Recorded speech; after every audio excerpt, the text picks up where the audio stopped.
నమస్తే. 74 ఏళ్ల నవ యువకుడు, విశ్రమించని యోధుడు నారా చంద్రబాబు నాయుడు గారు సీఎం హోదాలో అలు పెరగని బాటసారిలో ఆయన రాష్ట్రం కోసం కష్టపడుతూ ఉన్నారు.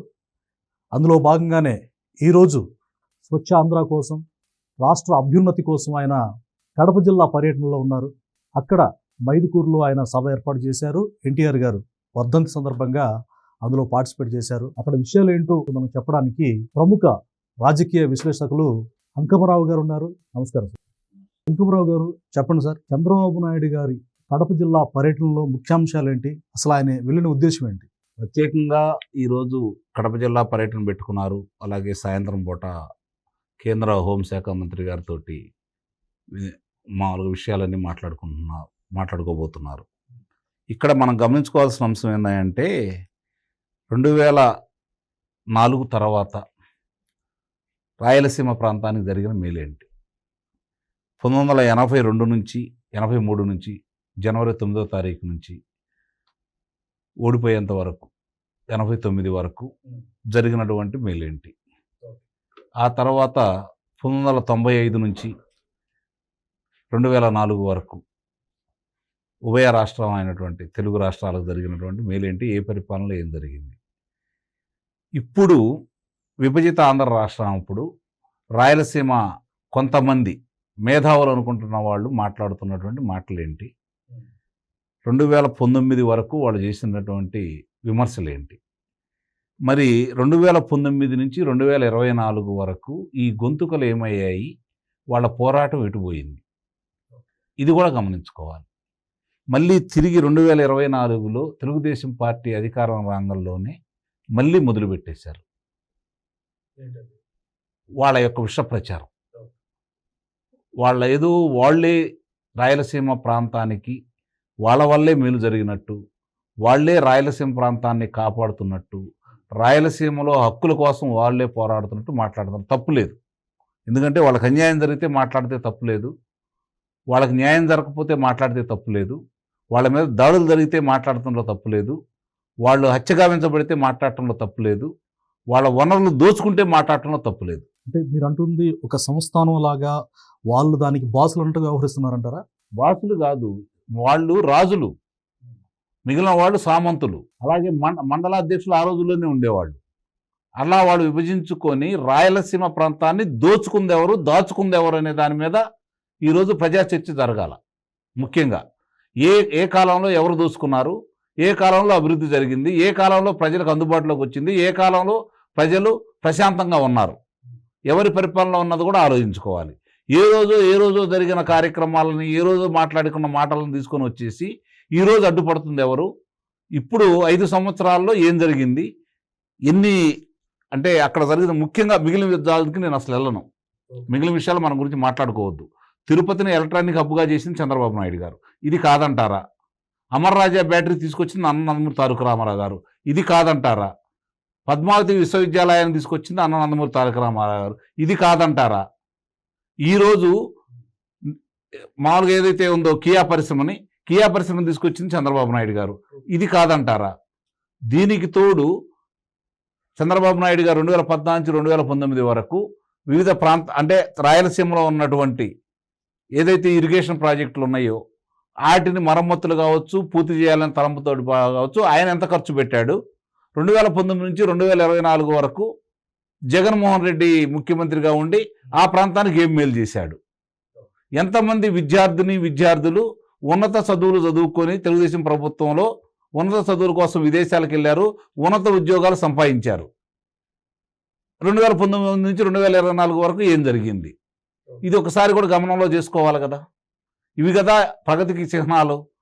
ఎప్పుడూ ఎన్నాళ్ళు ఇంకా ముఠా తగాదాలతోటి దాన్నే పబ్బం గడుపుకొని ఎవరూ లబ్ధి పొందకుండా, ఎవరూ చదువుకోకుండా, ఎవరు ఆర్థికంగా స్థిరపడకుండా, స్వతంత్ర నిర్ణయాలు తీసుకోకుండా, వాళ్ళ చెప్పు చేతల్లోనే ఉంటూ, వాళ్ళ మాటలే వింటూ, ఎవరి మీద దాడి చేయాలంటే వాళ్ళ మీద దాడి చేసి బానిసలుగా తయారు చేసి పబ్బం గడుపుకున్నటువంటి వాళ్ళకి చంద్రబాబు నాయుడు గారు వచ్చిన కాడి నుంచి నందమూరి తారక రామారావు ఆ రోజు నుంచి వాళ్ళకు విముక్తి కలగజేసి వాళ్ళకు స్వతంత్రాన్ని ఏర్పాటు చేస్తే మళ్ళీ 2019 నుంచి 2024 వరకు రాయలసీమ ప్రాంతాన్ని ఏ విధంగా చేశారు. ఇవన్నీ ప్రజలు చంద్రబాబు నాయుడు గారు కూడా ప్రజల మధ్య చర్చ తీసుకురావాలి. వాళ్ళు చేసిన ఎదురుదాడులకి గతంలో ఏం జరిగింది, ఇప్పుడేం జరిగింది, మళ్ళీ 5 సంవత్సరాల్లో ఏం చేయాలనే దాని మీద వివరిస్తానే ఉన్నారు. దాన్ని ఇంకా శ్రేణులు ముందుకు తీసుకెళ్ళాలి. ఇప్పుడు రాయలసీమ ప్రాంతంలో మనకు జరుగుతూ ఉంటే తుంగభద్ర నుంచి మొట్టమొదటి సుంగేసుల బ్యారేజీ ద్వారా కేసీ కెనాల్ ద్వారా నీళ్లు మళ్లించేసి ప్రజలకు అందుబాటులో తీసుకురావడం కోసం ఆ రోజు బ్రిటిష్ ప్రభుత్వం వాళ్ళు మొదలుపెట్టారు. దాన్ని ఈ రోజు వరకు కూడా కొనసాగుతూనే ఉంది. దానికి అనుబంధంగా ఎన్ని తీసుకొచ్చారు, దాన్ని ఏ విధంగా చేసుకుంటూ వచ్చేసారు, దాన్ని తీసుకురావడానికి తెలుగుదేశం ప్రభుత్వం ఎంత ఖర్చు పెట్టింది, 5 సంవత్సరాల్లో ఎంత విధ్వంసం చేసింది. అసలు ఒకసారి చెప్తాను నేను. భైరవాని తిప్ప అంటే 1.94 టీఎంసీల నీరు నిల్వ ఉంచుకోవడానికి అక్కడ అది సరిపోతుంది. అప్పర్ పెన్నార్, ఆ తర్వాత Gollapalli reservoir, Marala, Cherlopalli, Thamballapalli, Kuppam branch canal, అలాగే శ్రీనివాసపురం, అడవిపల్లి, వయల్పాడు, నేవా, ఇవన్నీ ఉన్నాయి అక్కడే కదా. వీటికి సంబంధించి ఎంత పురోగతి సాధించింది 2019 నుంచి 2024 వరకు, ఎందుకు ఆగిపోయినాయి, ఎందుకు పూర్తి చేయలేకపోయారు? ఈ రోజు ఉద్యోగ కల్పన ఎంత జరిగింది, దాని గురించి ఏం మాట్లాడారు? మీరు చెప్తున్నారు సార్, ఇప్పుడు ప్రకృతి వనరులు ఏ విధంగా జగన్మోహన్ రెడ్డి గారు కానీ వాళ్ళ నాన్నగారు కానీ, అంటే అభివృద్ధి మాట పక్కన ఉంచితే ప్రకృతి వనరులు పూర్తిగా విధ్వంసమైన పరిస్థితి మనం చూస్తాం. దోచుకుంది విధ్వంసం కాదు. ఎవరు విధ్వంసం చేశారు? విధ్వంసం చేసిన వాళ్ళు ఎవరు? దోచుకున్న వాళ్ళు ఎవరు? దాచుకున్న వాళ్ళు ఎవరు? అడ్డుపడే వాళ్ళని హత్య చేయించిన వాళ్ళు ఎవరు? ఎదురు తిరిగి మాట్లాడే వాళ్ళని కారాగారంలో పెట్టి హింసించిన వాళ్ళు ఎవరు? అది ఇప్పుడు ప్రజలకు తెలియాలి. వాళ్ళ మీద ఈ ప్రభుత్వం నిస్సందేహంగా చర్యలు తీసుకోవాలి. సహజ వనరులు, ప్రకృతి వనరులు ప్రజలకు చెందాలి, ప్రభుత్వానికి రావాలి ఆదాయం, తద్వారా నిరుపేదలకి ఆ ఫలాలు అందాలి. అలాంటి దోచుకున్న వాళ్ళందరినీ, దాచుకున్న వాళ్ళందరినీ బయటికి లాగాల. సార్ చెప్పండి, పివి సునీల్ కుమార్ గారు సిఐడి మాజీ సీఎం, ఆయన త్వరలో ప్రభుత్వం ఆయన విచారణకు ఆదేశించింది. ఇప్పటి వరకు కూడా ఆయన్ని అరెస్ట్ చేయకపోవడం, లేకపోతే ఆయన సస్పెండ్ చేయకపోవడం పట్ల గౌరవ డిప్యూటీ స్పీకర్ గారు కూడా రఘురామకృష్ణరాజు గారు అభ్యంతరం వ్యక్తం చేశారు. అయితే ఎట్టకేలకు ప్రభుత్వం సీరియస్గా ఆయన మీద దృష్టి సారించినట్టు తెలుస్తూ ఉంది. త్వరలో అరెస్ట్ అయ్యే అవకాశాలు కూడా కనిపిస్తూ ఉన్నాయి. అయితే ఆయన ఒక సోషల్ మీడియాలో పోస్ట్ పెట్టారు. సుప్రీంకోర్టు 3 సంవత్సరాలుగా విచారించి స్కిప్ చేసిన ఆ అంశాన్ని మళ్ళా తీసుకొచ్చి ఇట్లా నా మీద ఎఫ్ఐఆర్ చేయడం మీ విజ్ఞతకే వదిలేస్తున్నానంటూ ఆయన ఒక రకంగా ప్రభుత్వం మీద వ్యంగ్యంగా ఆయన సోషల్ మీడియాలో పోస్ట్ చేశారు. అట్ ద సేమ్ టైము అది ఏదైతే ఈ సివిల్ సర్వెంట్స్ నిబంధన 7 ఉందో దాన్ని ఉల్లంఘించడమే అంటూ ప్రభుత్వం నిగ్గుదేల్చింది. సో అసలు ఈ ఉదంతం అగ్రిగోల్డ్ భూమి, ఆయన అగ్రిగోల్డ్ బాధ్యులకు సంబంధించి ఫేక్ అకౌంట్లు తీయడం, డబ్బులు డ్రా చేయడం ఇట్లా జరిగింది సార్. సో ఇప్పుడు పివి సునీల్ కుమార్ అరెస్ట్ తప్పదు అంటున్నారు. దీంట్లో వాస్తవాలు ఎంతవరకు? పివి సునీల్ కుమార్ భవిష్యత్తు ఎలా ఉండబోతుంది? ముందుగా అసలు ఈ పివి సునీల్ కుమార్ ఏ బాధ్యతలో ఉండి ఎన్ని చేశాడు? సిఐడి చీఫ్గా ఉండి చేశాడు. దాంట్లో రఘురామకృష్ణరాజు గారు ఎవరి మీద అభియోగం మోపాడు? జగన్మోహన్ రెడ్డి, పివి సునీల్ కుమార్, అలాగే పిఎస్ఆర్ ఆంజనేయులు, ప్రభావతి, విజయపాల్, 5 మీద అభియోగం మోపాడు. ఈ అభియోగం ఎప్పుడు మోపాడు ఆయన? వాళ్ళు అధికారంలో ఉండగా నాకు ఇలా జరిగిందని చెప్పని. దాన్ని ఎప్పుడన్నా పరిగణలో తీసుకున్నారా? ఏ పోలీస్ స్టేషన్లో అయినా సరే దాన్ని ఎఫ్ఐఆర్ నమోదు చేశారా? దాని గురించి విచారణ చేశారా? చేయలేదు. కాబట్టి 3 సంవత్సరాలు కాదు 30 సంవత్సరాలు అయినా కూడా వాళ్ళే అధికారంలో ఉంటే ఇది బయటకు వచ్చేది కాదు. అధికారం కోల్పోయారు కాబట్టి ఇప్పుడు ఆయన కూటమిలో సభ్యుడు కాబట్టి, అప్పుడు లోక్సభ సభ్యుడైనా కూడా ఒక లోక్సభ సభ్యుడిని అలా తీసుకెళ్లి ఆ విధంగా భౌతిక దాడి చేసి ఇంతవరకు భారతదేశ చరిత్రలో ఎక్కడా లేదు. ఆ ఘనత కూడా జగన్మోహన్ రెడ్డి సాధించాడు. దానికి సహాయపడింది ఈ సునీల్ కుమార్, అట్లాగే విజయపాల్, పిఎస్ఆర్ ఆంజనేయులు, ప్రభావతి. ఈ రోజు ఆయనకు సంబంధించి తులసిబాబు అనే అంశాన్ని కూడా బయటకు తీసుకురావడం కూడా జరిగింది. అతను కూడా అదుపులో తీసుకున్నారు. అంటే ఇప్పుడు విజయపాల్, తులసిబాబు అదుపులో ఉన్నారు. మిగిలిన 4 రెడీగా ఉన్నారు. అందులో ఒక ఆయన మీద ఇప్పుడు ప్రభుత్వం అనుమతి ఇచ్చింది. అనుమతి ఇచ్చిన దానికి ఆయన మాట్లాడాడు, అది ట్వీట్ చేశాడు. అంతకుముందు కూడా ట్వీట్ చేశాడు. ఇంతకుముందు మరి మీరు చేసిన దానికి ఆయన ఎందుకు వెళ్ళారు సుప్రీంకోర్టుకి? జిల్లా కోర్టు లేదా? హైకోర్టు లేదా? మరి సుప్రీంకోర్టుకి ఎందుకు వెళ్ళారు? మీరు న్యాయం చేయలేదు కాబట్టి, ఆయనకు న్యాయం జరగలేదు కాబట్టి. ఆ న్యాయం జరగాలి అంటే సుప్రీం వాళ్ళ ఆదేశాలు ఇచ్చినా కూడా న్యాయం జరగలేదు. ఇక్కడ ఒక అంశాన్ని గమనించుకోవాలి మీరు. ఆ రోజు ఆయన అభియోగం మోపినప్పుడు ఆయన ఇలా కొట్టిన సందర్భంగా సుప్రీంకోర్టే కదా ఆయనకి రక్షణ కల్పించింది. ఈ రోజు కూడా సుప్రీంకోర్టు వాళ్ళ దగ్గర ఉన్నటువంటి నివేదిక బయటకు రావట్లేదు కదా. ఆ రోజు లోక్సభాపతి దాని మీద చర్య తీసుకోలేదు కదా, బాధ్యులైన వాళ్ళు విచారించలేదు కదా. కాబట్టి ఆ రోజు ఎవరిని కాపాడారో అర్థమైపోతానే ఉంది కదా, ఎవరు బాధ్యత తీసుకోలేదని అర్థమైపోతానే ఉంది కదా. ఆ రోజు వీళ్ళందరూ బాధ్యత నిర్వహించలేదు కాబట్టి, రఘురామకృష్ణరాజు గారికి అన్యాయం చేశారు కాబట్టి, జగన్మోహన్ రెడ్డి అనే వ్యక్తి తప్పులు చేస్తున్నాడు కాబట్టి, అది లోక్సభలోనూ రోజు ప్రసార మాధ్యమాల్లోనూ గళమెత్తి అతను చేసిన తప్పుల్ని ప్రజలు చైతన్యపరిచాడు కాబట్టి, అతను ఓటమికి అతను కూడా ఒక కారకుడు అయ్యాడు కాబట్టి, ఆ రోజు ఆ కడుపు మంటతోటి ఆయన పుట్టినరోజు నాడే ఆయన చనిపోయే రోజు కావాలని చెప్పని బలవంతంగా తీసుకెళ్లి నానాయాగి చేశారు కాబట్టి, ఆయన గుండె ధైర్యం గలవాడు, శారీరక ఆరోగ్యం ఉన్నవాడు కాబట్టి నెగ్గుకొచ్చాడు కాబట్టి, లేకపోతే ఇంకోళ్ళు అయినట్టయితే గుండెకి శస్త్రచికిత్స జరిగిన తర్వాత కొద్ది రోజుల్లో ఇలాంటి కార్యక్రమాలు జరిగితే చనిపోయి ఉండేవాళ్ళు. అలా చనిపోతే వాళ్ళు చంపేసి దానివల్ల చనిపోయాడని చెప్పాలని చేస్తే న్యాయస్థానం రక్షించింది. చంద్రబాబు నాయుడు గారు కూడా సహకరించాడు ఆ రోజు రఘురామకృష్ణరాజు గారికి. అలాంటి రఘురామకృష్ణరాజు గారు వీళ్ళందరి మీద అభియోగాలు మోపి నాకు న్యాయం జరగలేదని ఈ కూటమి వచ్చిన తర్వాత మళ్ళీ దాన్ని తిరిగి మీరు విచారణ చేయండి అని చెప్పిన తర్వాత కదా ఇవన్నీ బయటకు వస్తున్నాయి. అప్పుడు కదా ఈ తులసిబాబు అని అతను బయటకు వచ్చింది. ఈ రోజు అతను అదుపులో తీసుకున్నారు, విజయపాలన అదుపులో తీసుకున్నారు. తదుపరి వర్షం జరుగుతూ ఉంటాయి. ప్రభావతిగా ఇవ్వాల్సినటువంటి వెలుసుబాటు న్యాయస్థానాలు ఇవ్వలేదు, తదుపరి ఆమెను కూడా తీసుకుంటారు. ఇప్పుడు సునీల్ కుమార్ వచ్చాడు, రేపు పిఎస్ఆర్ ఆంజనేయులు వస్తాడు, తదుపరి జగన్మోహన్ రెడ్డి వస్తాడు. ఎవరు బయటకు వెళ్ళే పరిస్థితి మాత్రం ఎట్టి పరిస్థితిలో కూడా లేదు. ఎందుకంటే అంత బలంగా దాంట్లో ఆధారాలు ఉన్నాయి.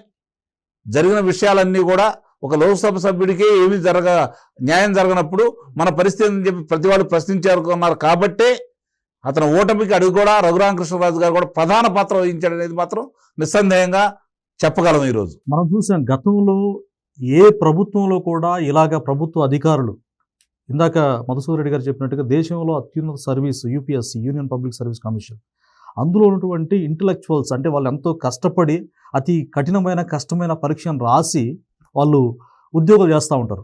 అయితే అలాంటి వ్యక్తులు కూడా అటు వైఎస్ఆర్ గారి హయాంలో కావచ్చు, ఇప్పుడు జగన్మోహన్ రెడ్డి గారి హయాంలో కావచ్చు, అధికారులు సైతం బలై అరెస్టులు అవ్వడం, జైల్లోకి వెళ్ళడం. నిజంగా ఐపీఎస్ అధికారి విజయపాల్ గారు కూడా ప్రస్తుతం జైల్లో ఉన్నారు.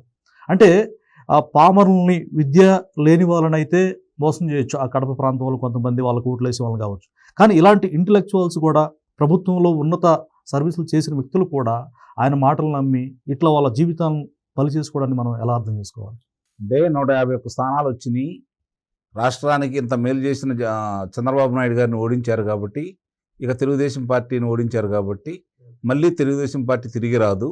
ఇంత చేసిన అతను 43,000 కోట్ల రూపాయల ఆస్తుల్ని ఆదాయ పన్ను శాఖ వాళ్ళు స్వాధీనం చేసుకున్న తర్వాత కూడా, ఇంత విషయాలు ప్రజలకు తెలిసిన తర్వాత కూడా 16 నెలల కారాగారవాసం అనుభవించిన వ్యక్తికి కూడా ముఖ్యమంత్రి పదవి కట్టబెట్టారు కాబట్టి ఇక ఎప్పటికీ ఆయన్ని అట్టి పెడతారు. కాబట్టి మన ఆటలు ఇలానే సాగుతాయి. ప్రశ్నించేవాళ్ళు ఎవరు ఉండరు. 30 సంవత్సరాలు ఆయన ముఖ్యమంత్రిగా ఉంటాడు. మనం ఈరోజు పదవి విరమణ అయిపోతాము. ఆ తర్వాత రాజు ఎవరో రెడ్డి ఎవరో. కాబట్టి మనకి ఏ ఇబ్బందులు లేవు అని చెప్పని వాళ్ళు ఆయన చెప్పింది నమ్మారు.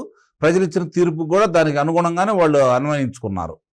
కాబట్టి ఎట్టి పరిస్థితుల్లో కూడా మనకు ఎలాంటి ఇబ్బందులు ఉండవని చెప్పని. రెండోది, వీళ్ళు చదివిన చదువులకి వీళ్ళ మనస్తత్వానికి అసలు సంబంధం లేదు.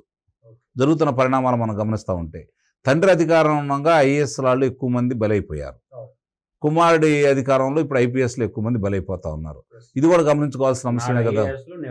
ఐపీఎస్లు అంటే ఇక్కడ తండ్రి ఏమో ఆస్తుల్ని ఎలా కొడుకు బదలాయించాలనే విషయంలో అప్పుడు అవసరమైనటువంటి ఐఏఎస్లను ఉపయోగించుకున్నాడు. ఆస్తులు సంపాదించుకున్నాడు కాబట్టి ఇప్పుడు ఆస్తులను రక్షించుకోవడం కోసం, అలాగే ఎవరైతే ప్రశ్నిస్తున్నాడో వాళ్ళని నిరంకుశంగా, నిర్మమాటంగా అణగదొక్కే కార్యక్రమంలో భాగంగా, అవసరమైతే నిర్మూలించే భాగంగా ఐపీఎస్ని ఉపయోగించుకున్నాడు. అది అంత తప్ప వేరే ఏముంది చెప్పండి. ఇక్కడ వాళ్ళు ఏంటంటే మీరు అన్నట్టు కొన్ని లక్షల మంది చదివితే, కొన్ని వేల మంది దాంట్లో పాల్గొంటే, కొన్ని వందల మంది ఉత్తీర్ణులైతే అందుట్లో 10ల సంఖ్యలోనే మామూలుగా నియమితులు అవుతూ ఉంటారు. అంటే వాళ్ళు మేధా సంపత్తితో పాటు, ప్రజలతోటి సంబంధాలతో పాటు, మామూలుగా బాహ్య ప్రపంచంలో ఉన్న విషయాలు కూడా దాంట్లో వాళ్ళు ప్రశ్నిస్తూ ఉంటారు. ఇన్ని తెలుసుకొని విజ్ఞానులైన వ్యక్తులే ఆ స్థాయిలో ఉంటారు. మరి అలాంటి వ్యక్తులే ఇలాంటి పనులు చేస్తూ ఉంటే ఎవరికి చెప్పాలి? ఇంకా ప్రభుత్వంలో ఎవరైతే ఉంటారో, అధికారంలో ఎవరైతే ఉంటారో వాళ్ళు కొన్ని సంస్కరణలు తీసుకొచ్చినా, కొన్ని నియమ నిబంధనలు తీసుకొచ్చినా ప్రజల వద్దకు తీసుకెళ్లాల్సింది, ప్రజలకు అందుబాటులో తేవాల్సింది కూడా వీళ్ళే కదా. ప్రజలకి ప్రభుత్వానికి వారధులుగా ఉండవలసిన వాళ్ళు. ప్రజలు తప్పు చేస్తే మీరు ఇలా తప్పు చేస్తున్నారు, మీకు ఈ దండన పడిద్దని చెప్పేవాళ్ళు వీళ్ళే. ప్రభుత్వ పెద్దలు కనుక పొరపాటున ఏదైనా నిర్ణయాలు తీసుకుంటే దానివల్ల ప్రజలు ఇబ్బంది పడిపోతారు, మీరు ఇబ్బంది పడిపోతారని చెప్పాల్సిన వ్యక్తులు కూడా వీళ్ళే. కానీ ఈరోజు అధికారంలో ఉండే వాళ్ళకి అడుగులు మలుగుతున్నారు అంటే అది నిస్సందేహంగా వాళ్ళ బేరతనమే. ఇంకా ఇప్పుడు చాలామంది అధికారుల్ని ఆ ప్రభుత్వం ఎందుకు వీఆర్లో పెట్టింది, ఎందుకు పక్కన పెట్టింది, వాళ్ళ మాట వినలేదు కాబట్టి, వీళ్ళు విన్నారు కాబట్టి ఈరోజు శిక్ష అనుభవిస్తున్నారు. తప్పు చేసినప్పుడు శిక్ష అనుభవించకుండా ఎలా ఉంటారు చెప్పండి? రైట్. చట్టం ముందు అందరూ సమానులే, రాజకీయ పార్టీలు ఎల్లకాలం కొనసాగవు. ఖచ్చితంగా ఐఏఎస్లైనా ఐపీఎస్లైనా ఏ రాజకీయ నాయకులైనా తప్పు చేస్తే శిక్ష అనుభవించక తప్పదని విశ్లేషకులు మనకి చెప్పారు. నమస్కారం సార్.